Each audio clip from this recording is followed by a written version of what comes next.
Good afternoon to you. Welcome to the business news here on MiddayLive. My name is Alfredo Kansi. Let's go on to our first story this afternoon. A former deputy governor of the Bank of Ghana, Emmanuel Mante, says the country has nothing to lose if a substantive governor is not appointed before the general elections. According to him, if the normal process of succession is followed, the two deputy governors steer affairs until a substantive is appointed.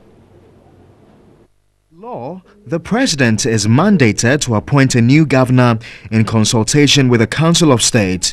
But considering the nearness of Mr. Wampa's retirement to the general elections, some have proposed that the president holds on with a new appointment. If you ask me that question, I would say nothing, because we have two deputies, and they can work without having a substantive governor. All that they need to do is to appoint one of them, anoint one of them to act as governor.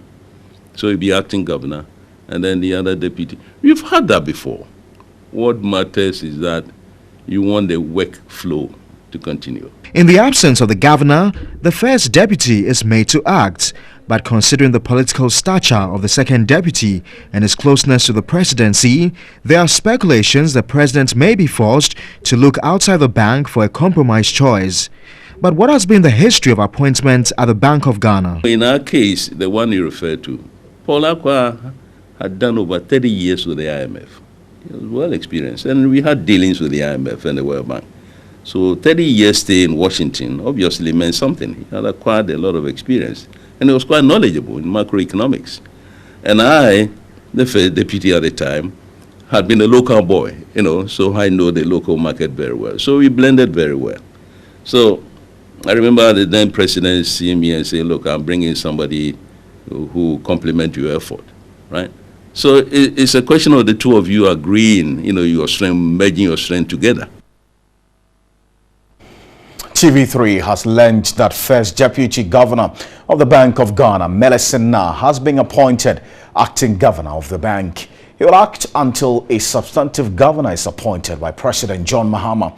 This follows a decision by Dr. Kofi Wampa to take an early retirement 4 clear months before the end of his term in August. Sources at the Bank of Ghana say Melisena's new role requires the confirmation and approval of the president. Melisena, who's expected to act from today, April 1, 2016, as governor of the Bank of Ghana, has also been the first deputy of the bank since July 2009.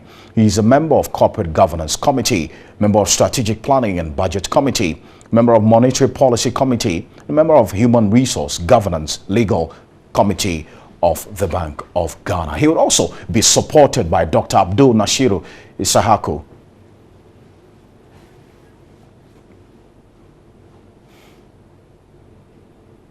Okay, so let's go on to find out how the city is faring on the interbank rate. What this means is that if you walk into any commercial bank, the pound will be sold to you at 5 cedis 52 pesos, and also will be bought at 5 cedis 51 pesos. And if you also look out for what's happening with the dollar, if you walk into any commercial bank, it will be sold to you at 3 cedis 83 pesos, and it will be bought at 3 cedis 82 pesos.